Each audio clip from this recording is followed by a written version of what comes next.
What's up, everyone? Welcome to Fan Sports New York Varsity. I am your host, Frank Langella, joined by my co-host, Marsilio Langella. And Mars, this is our Section 1AA Week 1 preview show. And we want to welcome our audience to the show. Mars, how are you doing, man? Doing pretty well, man. It's just glad that we finally get to Week 1. And I'm always excited to do some picks because, you know, your boy always gets them right. So I'm really excited to just jump right into it. Then again, welcoming our fans to the show. We'll see about the picks part, but we're going to be previewing Week 1 for 1AA. We're going to be talking about some of the top matchups coming up this week, as well as picking the games at the end. But I just want to, before we get started, make sure if you like this content, make sure to give it a thumbs up and subscribe to help boost our channel. And also check out our website, fansportsny.com, where you can also get access to our content as well as get in contact with us. And if you also want to help donate to the show, again, we are non-subscription based. All our funds really come from donations from our fans. And if you want to contribute, you can get access to our Patreon in the description below, as well as our website. All right, Mars, let's talk about the games on slate again. Week 1 is always kind of a tough week to kind of get an analysis on. Now, there were teams that played last week in Week 4, but this is the official regular season start for Section 1. And when we talk about the games on slate, let's talk about the first one, Carmel at New Rochelle. That is on Friday night. We have White Plains at Scarsdale in a league game.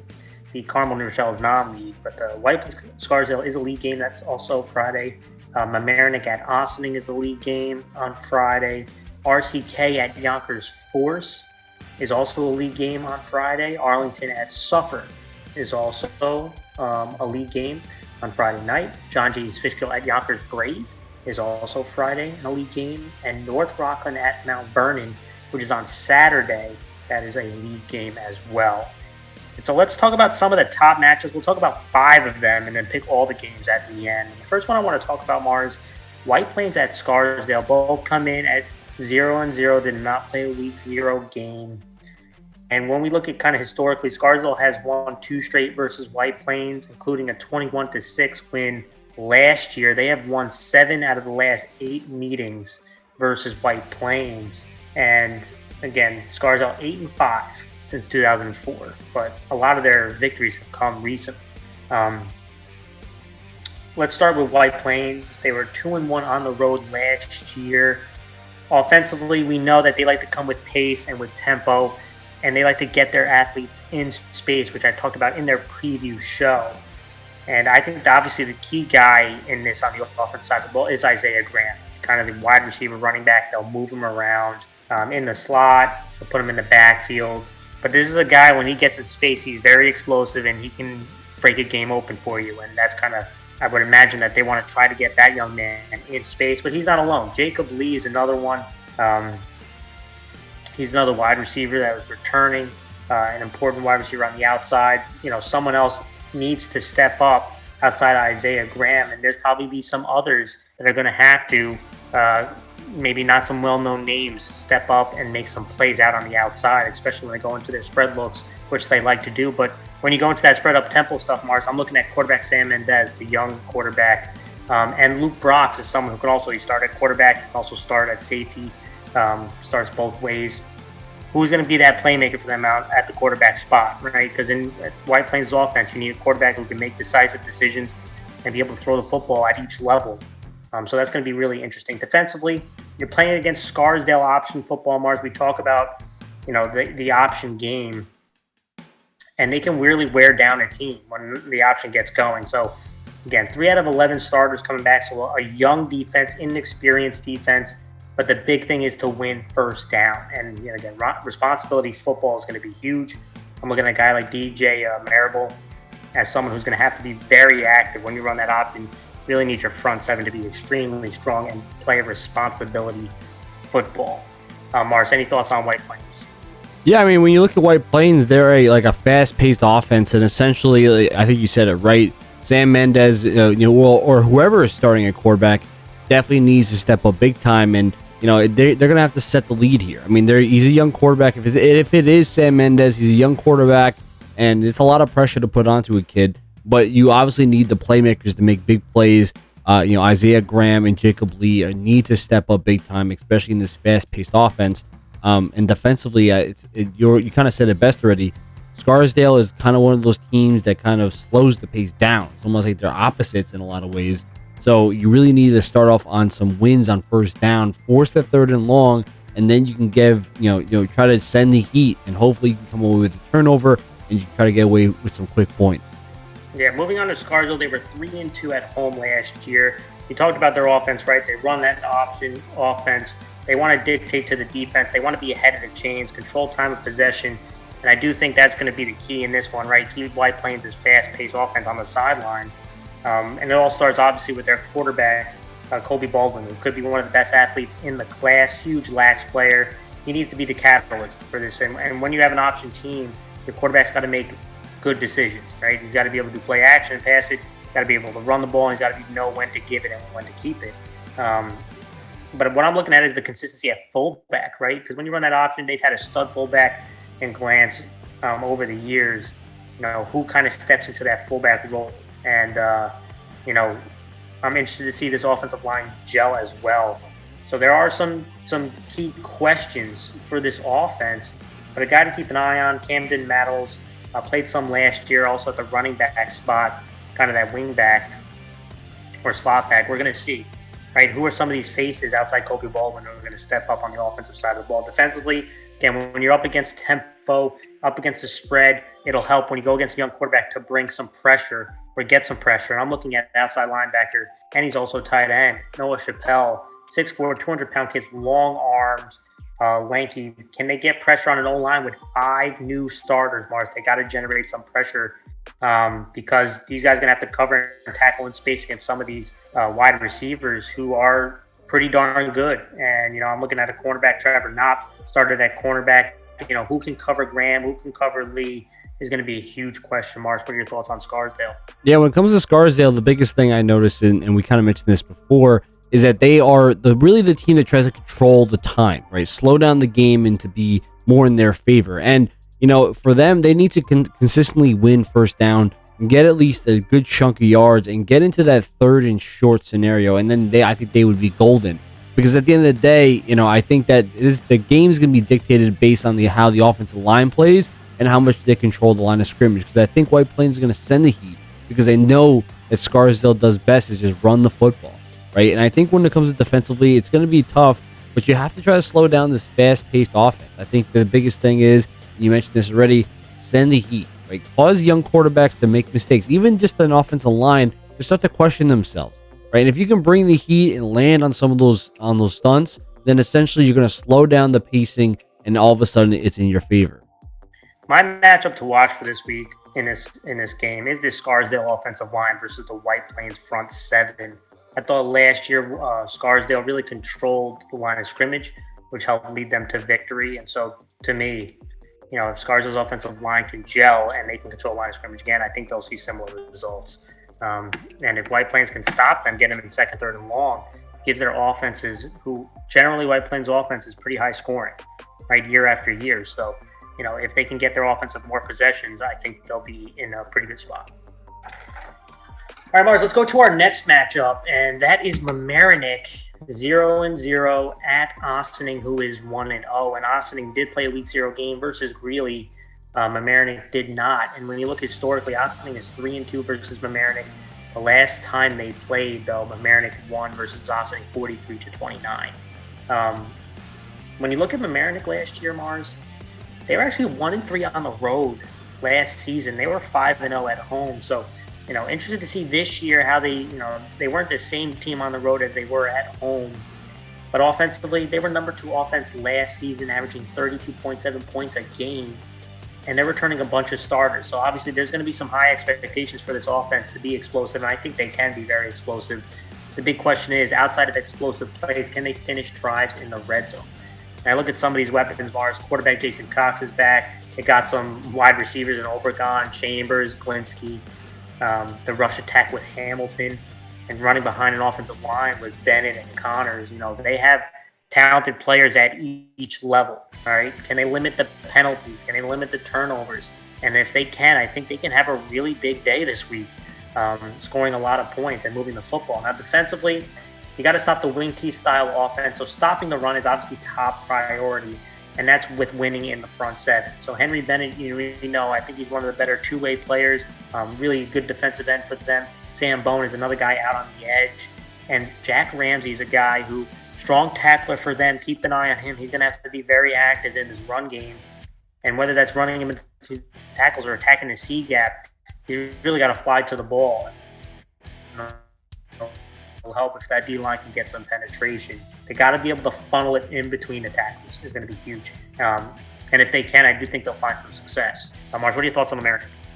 Yeah, when it comes to Mamaroneck, the biggest thing I'm kind of looking at is the fact that their offense is just extremely efficient. I mean, granted, they did have some issues on kind of capitalizing on some opportunities, but they're the second most scoring offense in AA.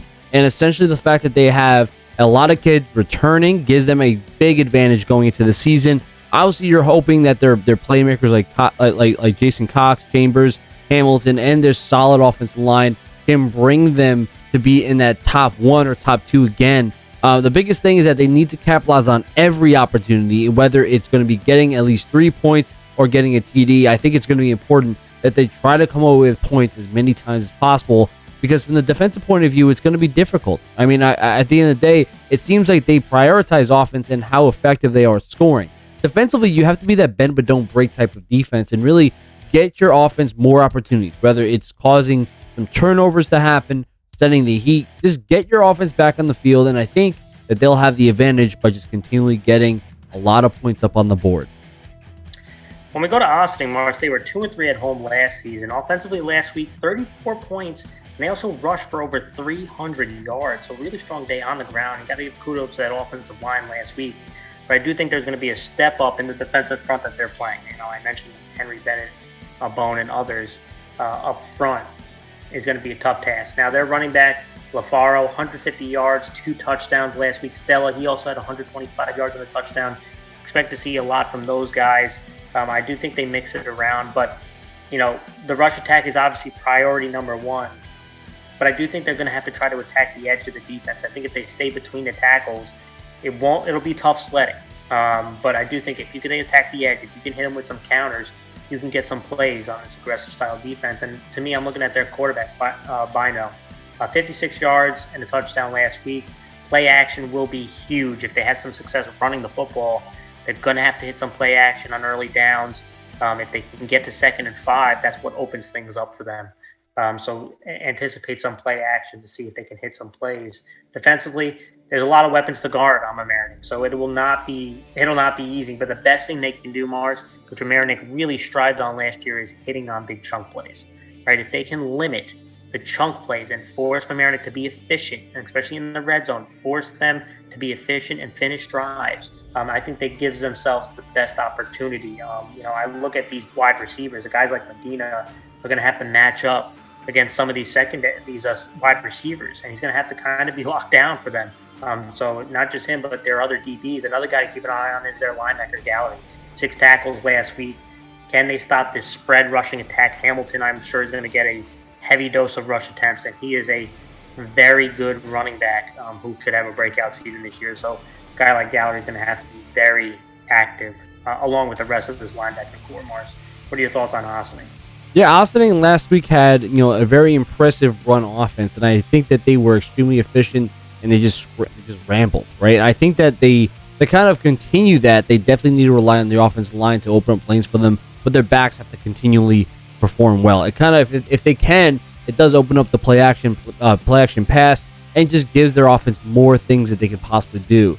I think the issue is going to be from the defensive side. I think obviously Mamaroneck being a high scoring offense as they were last year, or possibly being a high scoring offense as they were last year, the fact that they have a lot of returning weapons is going to be difficult. But like you said, they have to be a bend but don't break. It seems like both defenses from both teams have to do a similar strategy. Try to get their defense back on the field in some way and try to really, like you said, stop the big chunk plays from happening. Right? You just be efficient in what you do and don't give up the score, especially quick scores, to this high-powered offense. Yeah, get the offense back up. I didn't want to interrupt you. But The matchup I'm looking for, Marks, these Mamaroneck wide receivers versus the Ossining DBs. I do think Ossining has, some pretty solid players in defensive back. How do they match up versus the wide receivers of Mamaroneck is, to me, going to be an interesting matchup to watch. Let's go to the next matchup, and that is North Rockland 0-1 at Mount Vernon. That is 0-0. Another league game. Last week, North Rockland lost to a very talented Monroe Woodbury team. And North Rockland is 3-1 versus Mount Vernon. They won last season 34-14. They have won 3 straight versus them. And North Rockland is 3-2 on the road last year.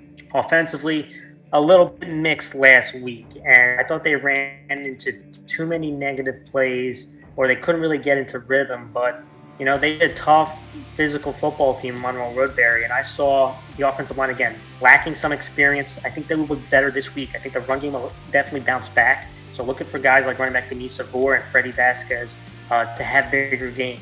And another guy who I thought had a solid game, wide receiver and safety, Brett Becker. He had a rushing touchdown last week. I think this is a guy who can really have a breakout one on some of those jet sweeps and throwing it to him.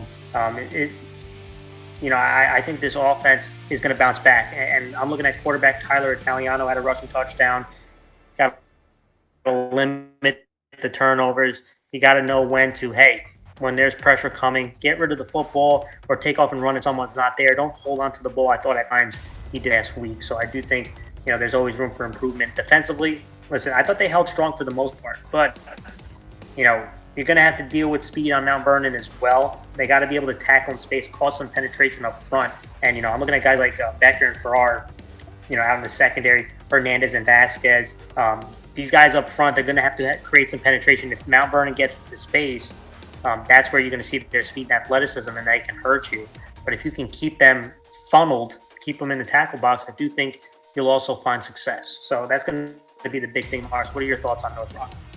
Yeah, when you look at North Rockland, I think the fact is that they played a really tough team last week, and I think their all rush offense is not as efficient as they would like it to be last week. But I think you'll definitely see a bounce back. I think the offensive line is really gonna have to step up big time and really open up the lanes for this running game. And I think obviously when that happens, it really goes back to that North Rockland style of mentality and just being able to pound the rock and kind of open up for everything else. And I know that they were changing up their offense a little bit this year, be more of a spread based, but at the end of the day, I think North Rockland always benefits based on the run game first.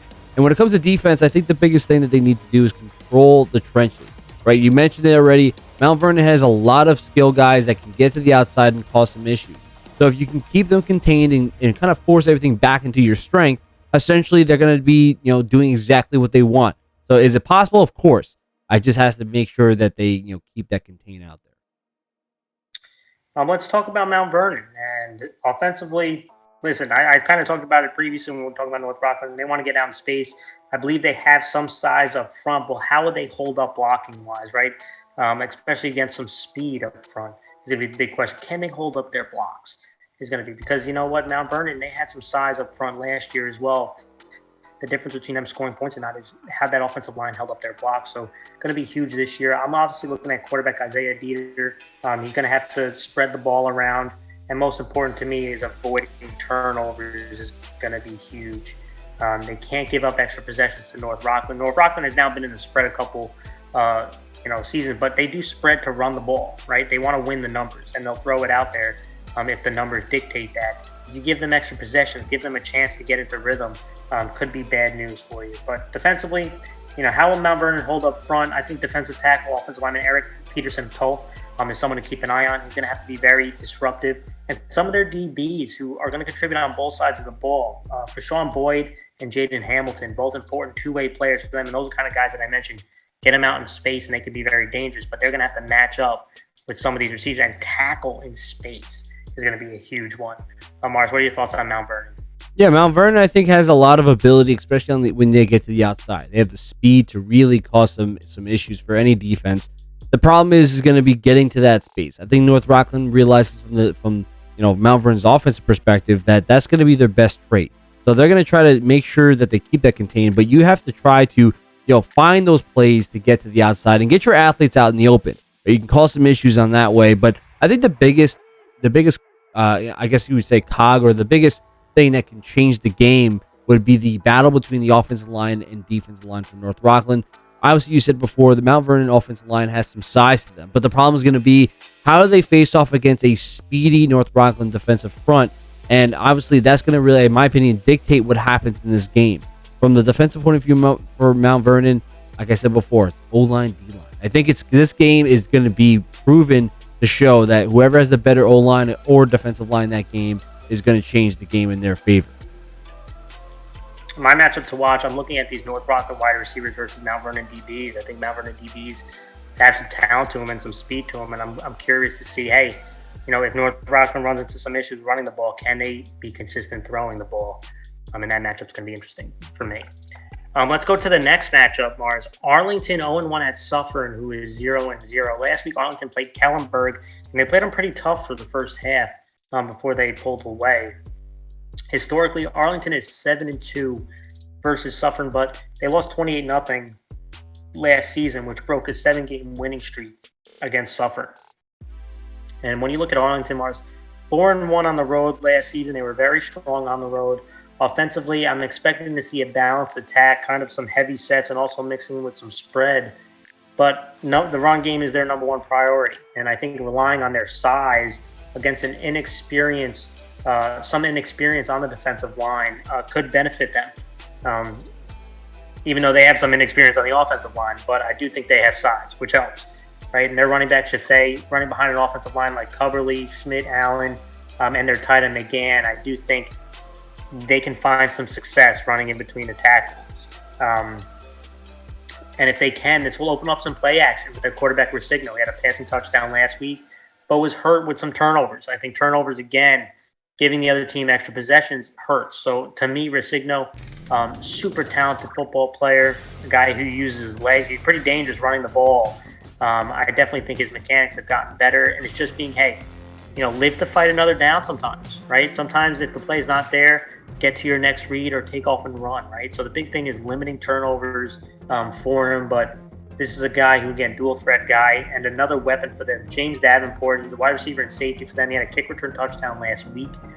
This is a guy who, straight line speed-wise, he can move with the best of them and has pretty good size. So this is another weapon out there that Suffern has to deal with.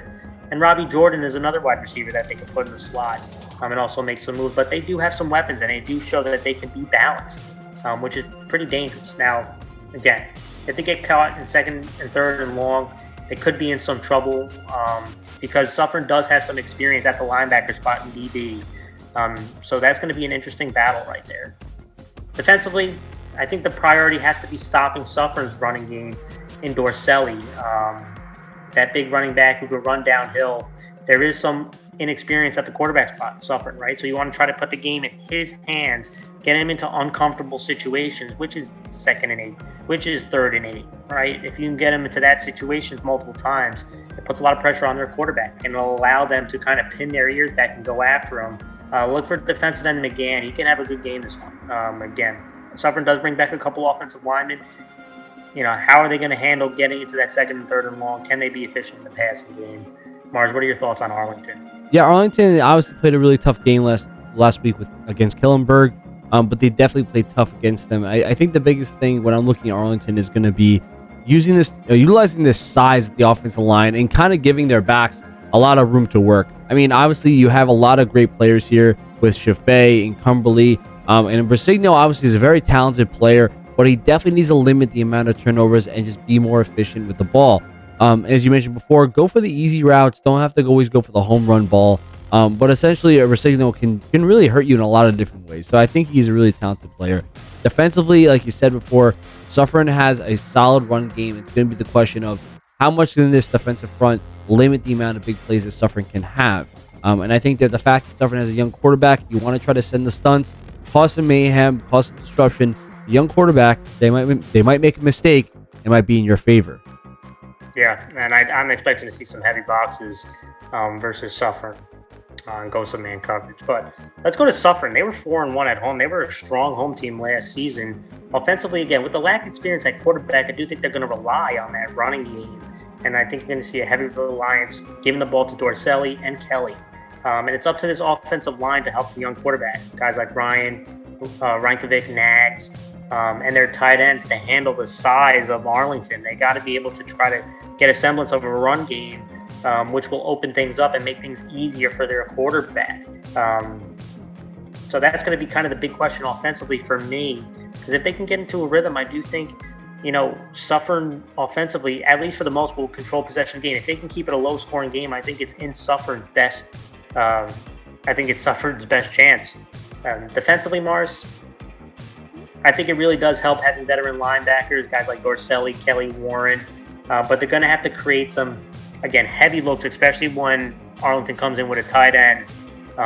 They're really going to have to come with some heavy looks, and I would even come in with some heavy looks when they go into some of their spread. I think, again, you have the kind of the veteran DBs who I think can match up pretty well versus the receivers. You don't want to be in man coverage all day, but you got to take away the rush attack from the running back and from Rosicno. I think that's got to be the number one priority, especially if they go into heavy looks. You really got to pack that box. So that's going to be really important. And you're going to have to rely on DBs like Harris and Snell, kind of be a bit on an island at times. So that's going to be really big. Mars, what are your thoughts on Suffern? Yeah, when you look at Suffern, I think that I agree with you. I think they're going to utilize the run game more often just because you have a young quarterback. You try to make life easier for him. I think the big thing is going to be trying to match the strength. And it's going to be difficult to do that against Arlington because of the size advantage that they have. But essentially, they're going to have to probably most likely Suffern will have to come out in tight end sets essentially to try to at least create some mismatches. I think that's going to be some big thing that they need to look for in this game. And obviously, when the defensive point of view, I think size advantage Arlington just has that. So Suffern, you need to try to pack the box and really try to regain the pace of the game, right? Use your offense to slow down the game for yourselves, but you really need to try to get some disadvantaged plays and try to maybe get Rosicno to make some mistakes again, right? I think if you can try to do that, get some turnovers, get your offense back on the field, and you can keep controlling the pace. My matchup to watch, I'm looking at this Arlington offensive line, again, that has that size versus this Suffern defensive line. I do think, again, they have the veteran linebackers, which will definitely help. But I'm going to see how this defensive line comes together for Suffern. I think that will really show where this game goes moving forward. Let's go to the last game, our game of the week. And this one was pretty obvious, Mars. It's Carmel 0-0 at New Rochelle, who is 1-0. And Neuro had a win at Newburgh, and which shocked a lot of people last week. Carmel did not have a game for week 0. When we kind of look at these two teams historically against each other, New Rochelle is 6-2 versus Carmel since 2008. Carmel did win last year 28-0, which snapped a 6-game winning streak that New Rochelle had against them. But historically, New Rochelle, like many other teams in AA, for the most part, has had a lot of success versus Carmel. And last year, again, was kind of a bit of surprise for Section 1, right? But let's start with Carmel. Last year, Mark's undefeated on the road. I mentioned that they won versus New Row 28-0, which I don't think they ever shut out New Rochelle before since last year. But offensively, when I look at this group, Carmel, we know they can attack you multiple ways. They like to hit you with multiple formations. They want to kind of out-leverage you, which I'm anticipating is going to be happening again this time around. But no matter what formations come out, the biggest thing that they had success in is their rush attack, especially in recent years, Mars. They've had a very strong rush attack. And they've also had very strong line play, which has helped them be very successful running the football. And now they do have a couple returning offensive linemen in Bo and Briante, but they're going to have to rely on a lot of new faces on this offensive line against a big front in New Rochelle that's not easy to move. And those linebackers are pretty active. So if they can run the ball with guys like Warloo, Rosafort, and kind of open some play action, again, Carmel also has an inexperienced quarterback, right? So they're replacing a lot of starters. They like to rely on formations and running the football, and I do think that's their formula, right? And the question is, can they execute that? Can they make things easier for their inexperienced quarterback? And their inexperienced quarterback is, again, it's going to be interesting to see how much are they going to switch quarterbacks? Are they going to have one guy and Gay be out there? So things are going to be really interesting. We're going to see what happens offensively. Defensively, I do think the edge of Carmel is really going to be tested this week We know Nurschel likes to go to the outside. Can they keep Neuro from breaking contain is going to be huge. They got to rely on their defensive ends, their first contained defensive backs. Going to have to swarm here, and they're going to have to tackle well in space. Another thing that's important is Nurschel, they showed last week, they can open the ball up and throw. And off of play action, they are pretty deadly doing that. And so, again, keeping contained, preventing the big plays, those are going to be really important. I think Rosenfort could have a huge game this week. Mars, what are your thoughts on Carmel? Yeah, when you look at Carmel, obviously one of the biggest questions that a lot of people have are, can they replace a lot of those the state champ team? I mean, you're having a lot of guys that had graduated, so essentially Carmel's going to have a young group of guys stepping up. Now, granted, they might be dudes that were kind of filling in from the last year's team, but it's going to be big, right, to see who's going to step up and who's going to make plays for this Carmel offense. But when you look at the offense, you said it best. They send you a lot of different looks. They hit you with the whole kitchen sink, right? And essentially, you don't know what's coming next based on formations and just to practice against Carmel's possible offense. You're gonna have like a Bible of plays to try to test yourself and see whether or not you can recognize what's coming next. But like you said, it's going to be dependent on the rush offense, and the offensive line are going to have to be really big contributors here, and they're going to have to open up lanes for these backs, and obviously a young quarterback is going to have to rely on that. As long as the quarterback is very efficient, does not make big mistakes, then I think Carmel is going to have a solid day. When it comes to the defense, this Nurschel team looks similar to the old Nurschel teams, where they can run the ball, they have speed, and they can still open up with a pass. So obviously that's going to be very dangerous and very tough thing for Carmel to stand up against. But it's going to be about limiting the big plays, keeping contained, and try to force everything back into the linebackers and back into the inside. Just so at least it can be more manageable. Try to slow down this game to be more in Carmel's favor. Yeah, and let's move to Nurschel. And I have to say, I said this in the team previews. They won last week at Newburgh, which kind of shocked a lot of people. It wasn't that shocking to me because I didn't think Nurschel, everyone thought, say what you will about Nurschel, that they're not the same, that they're not this, that they're not that. And sure, maybe they don't have the 50-plus kids on the sideline, 3-deep type of team. But I tell you what, the first group that I watched on tape against Newburgh was a very impressive starting group, and as impressive a starting group that I've seen on the rest of the AA teams that I saw play in week 0, right? So this group is strong. And, offensively, I was extremely impressed by the poise of their quarterback, Luzzy. Now, we know he's probably one of the best quarterbacks in the class and one of the best quarterbacks in the section, but he was very calm. And when things broke down, he was, again, efficient. He knew where he was going with the ball. He made very limited mistakes. He was 9 of 16 last week, 184 yards and 2 touchdowns. Hit on some big plays, especially off play action. And the guy who really stood out to me and impressed me was Corey Dawson. 2 touchdowns last week on both, 20-plus yard touchdowns.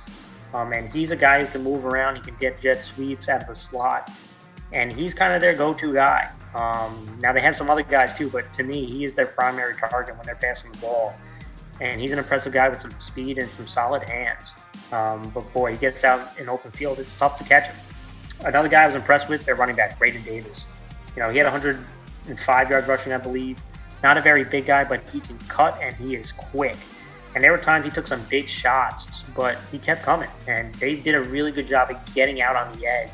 And I think that's going to be the goal again. They want to try to break contain. They want to get to the outside because they know they have a speed advantage.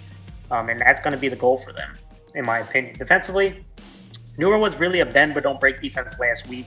They made about 3 stops in the red zone and prevented 0 points against Newburgh. And their defensive tackle, Sean Benitez, had a sack. Jonah Ellis had a sack. They made big plays in big moments, even when it felt like they were kind of giving up yards. But they rallied, and they made the plays that they needed to, especially in the red zone. And again, when you're going up against a team with a lot of different formations, a lot of different kind of out-leverage you, it's making sure you line up correctly, making sure that, hey, you rally to the football, and that you tackle, right? The one bad thing I did see from Nurschel, and I do think they're probably going to have it corrected, too many missed tackles last week. All right, so that's going to be obviously a big thing. You don't want to miss tackles. I think that's going to be a key thing for them. Mars, what is your thoughts on Neuro before we give our kind of the keys to the game?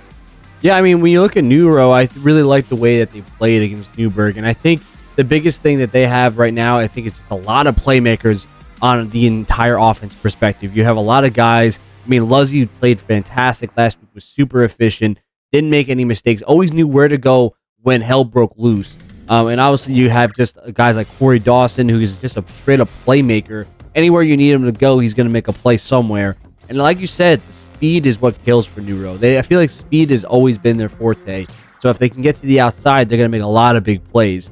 And from the defensive point of view, you said it right, the bend but don't break. I mean, New Rochelle has always kind of been a solid and efficient group when it comes to defense. Obviously, they've kind of been up and down recently when it comes to how stout the defense has been. But they did the job. They were efficient. They stopped they stopped Newburgh from scoring, and it was obviously a good all-around showcase for this Neuro team. The question is going to be, can they stop Carmel from this power running scheme, or this multiple style of run scheme? And that's going to be what really changes this game, whether or not this front can hold up. Yeah. My keys to the game, Arson, you can add any to I, but I'm going to do keys to the game that I think could really dictate what happens. And my first one is big plays. I think big plays is going to be a huge emphasis for both sides. New Rochelle had 2 20-plus yard touchdowns. They also had another pass play that went for about 40 yards that, again, whether it's changing field position, scoring on these big chunk plays, getting an offense in rhythm. We've seen that New Rochelle, that is kind of their forte. And for Carmel, I would imagine that they want to try to hit some big plays as well, and defending the big play is going to be the big one. So big plays to me is number one. And number two, and this is for both teams, we saw Newburgh when they scored, it was out on the edge as well. Contain, right? Contain is going to be a big thing. I know, a lot of people talk about having first contain and making sure that you keep backs inside, but it's a 4-quarter battle. And when you get these New Rochelle backs out in space, out on the edge, it's going to be really tough. And I thought Carmel, when they played Neuro last year and they had success, they did run downhill, but they also ran to the outside. And when you can break contain and kind of create seals and alleyways, those are where those big chunk plays are going to happen. So those kind of 2 big ones for me. Mars, is there any one that you want to add? No, I really just think it's going to be depending on the front. I think the front 7 is going to really change the way this game is played. Whether whichever side is from the defensive point of view against, let's just say, Neuro's defensive front versus Carmel's offensive line, or even Carmel's defensive front against Neuro's offensive line. Either way, it's whoever wins the trenches that is going to win the game. If Carmel can't keep contained, Neuro's going to have a day. If Neuro can't stop this multiple style of run offense, then Carmel's going to have a day. It's going to be dependent on who is more efficient in their run offense, and that, I think, is going to be the biggest thing here. Oh, that was a similar. My matchup to watch for this group is New Rochelle offensive line versus the Carmel defensive front 7. Is going to be a really interesting matchup when you got Bolin on the defensive side of the ball. You have some of those big offensive linemen on Neuro. Kind of what is going to give on that one is going to be really important. My player to watch, Mars, is Austin Luzzy, the quarterback. I thought he was fantastic last week. Made some big throws, and he has a pretty ball. I mean, he can flick the wrist, and that ball just zips out of his hands. So I'm interested to see, again, big-time playmaker for Neuro. That's my player to watch. All right, Mars, are you ready? We're about to get into some game picks. Yeah, man, I'm ready to roll, dude. And last year, I think we were, what was it, about 60? We would have want to break 65%, right, of our... Well, last year you were, I think, the top of us and Lohud. I think I was close to Lohud. I forgot what my percent was. Yeah, I think our goal was to beat 65%. And right? yeah, we easily beat that. Yeah, so I think we should raise the stakes, and our goal 70%. Mars, we've got to beat 70% or we failed. So we're gonna pick our games this week. Week 1's always toughest, and again, I just want to make something clear. We don't get daily injury reports like updates for obviously a lot of reasons, for competitive reasons and for privacy reasons. So we got to do the best we can with the info that we have. But Mars, let's dive into it. First game I want to talk about, White Plains at Scarsdale. I mentioned the league game. We kind of broke this game down before. Both teams are returning, need to replace a bunch of stars. This one's going to be a tough one for me. I look at White Plains, the fast-paced offense, Scarsdale with the option offense. Both are unique in their styles. One's a big play threat. The other one is kind of getting chunks of yards. This one, again, these two teams are really X factors for me, but I'm going to go with Scarsdale. I think Scarsdale with their quarterback, and Baldwin could be one of the best players in this section. I believe he is. He's going to have to control the pace of this game. This offensive line, although not very big, I do think that they can move around and they'll create some lanes. They're going to control the time of possession. I just think there's too much youth on White Plains, but Isaiah Graham is a very dangerous player. I'm going to go with Scarsdale. I do think it's a close game, but Scarsdale will control the pace of the game a little bit better, and they'll win it. Yeah, I'm also going to go with Scarsdale. I think when I was thinking the same thing, White Plains has a lot of kids they have to replace. Now, even though they were a top-level offense last year, I just think the fact that they're losing so many guys is going to cause them to at least have at the beginning of the season to slow up on the how effective their offense is. I think as the season goes on, they're going to get better and better. I just think Scarsdale is going to kind of control the game. They're playing it at home. I think they're going to just slow it down as much as possible, and I think they're going to get the W here. Let's next game, Mamaroneck at Ossining. This is also a league game. Last week, Ossining had over 300 yards rushing. Can they continue to move people up front? And can they prevent big plays? And when I look at Mamaroneck, they have scored 30-plus points in 2 straight openers, which have both resulted in 2 wins. They have a nice mix of a pass attack and rush attack. When I look at these 2 teams, I'm going to go with Mamaroneck because I'm going to decide which team is going to play better defense this week. I think Mamaroneck will. I think Mamaroneck will prevent bigger plays compared to what Ossining has to deal with. And again, real impressed with how Ossining ran the ball last week, made the plays that they needed to. I like some of their guys on the defensive side of the ball that can match up. And I just think Mamaroneck has too much firepower, and I think they're going to be pretty disruptive on the defensive line. I'm going to go with Mamaroneck. I'm also going to go with Mamaroneck. I think their offense is going to be a top level. I know your bold take was that they would be the number 1 rated offense in Section 1AA. I think they're going to stay at number 2. I think I said top 2. You said top 2, or because I thought I said top 2. I'm not sure. We'll have to go back to the records. I had them at either 2 or 3. I do remember. I think I had them. Selling that bold take. I think I had them in the top 3, but not the top 2 or something like that. But either way, I think the Mamaroneck's going to have a top level offense, right? I think at the end of the day, that Ossining had a solid game last week in the games in week 0 against Greeley. I just think Mamaroneck has just more to the table. They have more defensive line presence. Their offense is just more efficient. I think they're going to come away with the W here. Let's go to the next game. RCK 0-0 at Yonkers Forest, who is 1-0. This one, again, a very interesting game to me because there's a lot of X factors. And when I look at RCK, it's a very inexperienced team, replacing 19 starters. Mark's going to have an inexperienced quarterback. I think they're going to rely on this offensive line that does bring back a couple starters in Gonzalez. And they're going to have to run the ball with Eaglet and Antonelli. But how is this defense going to go against the spread? And Yonkers Forest had a solid win last week. Martinez had 3 touchdowns. Aquino had a touchdown last week. Can this defense generate some pressure on RCK's young team? This one was hard for me, but I'm going to go Yonkers Forest, Mars. I do think, again, Martinez is a big X factor. He's a veteran quarterback coming in.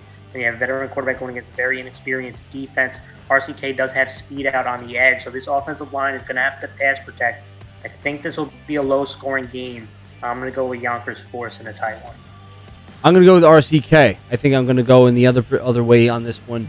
I think RCK, like you said, has the speed. And I think the offensive line is going to have a good game. They're going to step up when they need to. They're going to get to the edge, and they're going to cause some big plays to happen to the RCK offense. It's going to be tight for sure. I think it's going to be RCK that wins, though. Next game, John Jay's Fishkill at Yonkers Brave. Yonkers Brave did play a game last week, which they lost. When I look at John Jay's Fishkill, Mars, I'm interested to see their quarterback Feliciano in this air raid offense with their weapons in Mandil, Martini, Baez, and defensively this linebacker group. Very interested to see them take that next step in Vanderstuff and Crouch. The defensive line starters are coming back. Can they take that next step? Yonkers Brave, another week in their offensive system, getting a little bit more comfortable. It was a bit rough last week. So expect to see some better efficiency defensively. Can they match up with these wide receivers that I mentioned? Again, they're going to really be tested in this air raid offense. I'm going to go with John Jay's Fishkill. John Jay's Fishkill is a very intriguing team to me. So this is going to be an interesting one. I do think the offense is going to open things up. I think they're going to be more explosive. I mentioned, can this defense live up to, I think the offense is going to put up some points. If they can, I think this could be a dangerous team. I'm going to go with John Jay. Yeah, I think I'm going to agree here. I think John Jay defensively is going to be the question of the day itself. I think defensively, if they step it up and they kind of do the bend but don't break, the offense is going to get more opportunities. They're going to be more high-paced. I think they're going to get the W here. Let's go to the next game, Mark. North Rockland at Mount Vernon. We broke this game down before. Mount Vernon's got some speed when they get out in space, have some size up front. But I'm going to go with North Rockland. I think North Rockland bounces back offensively. I think the run game gets going. I think you'll see some big plays be made, and I think their quarterback is going to have a better game this week and be more efficient. I'm going to go with North Rockland. Yeah, I'm going to agree. North Rockland, I think, is going to get the W here because I think, like you said, the efficiency is going to be better. They had a lot of mistakes last week. I don't think they're going to make those same mistakes twice. I'm going North Rockland. Arlington 0-1 at Suffern, Mars, another league game. Tough game here. I'm actually going to ask for your opinion first on this one before I break it down. Okay, I'm going to go with Arlington. I think Arlington is one of those sleeper teams. It's kind of interesting. Arlington's ranked 5th in AA, and I think they are a team that should be automatically put into the contender race because of the fact that they have size, they have speed, and they have a lot of skill players that can make big plays. I think Resigno had a really tough game last week, a little bit of inefficiency. I think he's going to have a better game this week. I think that kind of that inefficiency is going to kind of go away. They're going to make some big plays, and the offensive line is going to move some bodies. I think Arlington's going to win here. This is a tough one. Again, Suffern is a tough football team. They have some talented football players at the linebacker and DB spot. They have some veteran players back who can make some plays all over the field. Question to mine is on the offensive side of the ball at that quarterback spot. There's some inexperience there. I'm going to go with Arlington as well. I think Arlington played Kellenberg tough, which is a very good football program. I think they'll have a better opportunity to run the ball more efficiently this time around. And I'm looking to see the DBs of Arlington take a step back, step up this week. They gave up way too many big plays, especially in the second half of last week. I think they step up this time around, make enough plays, and Arlington's going to win it. The game of the week, Mars. Carmel 0-0 at New Rochelle, who is 1-0.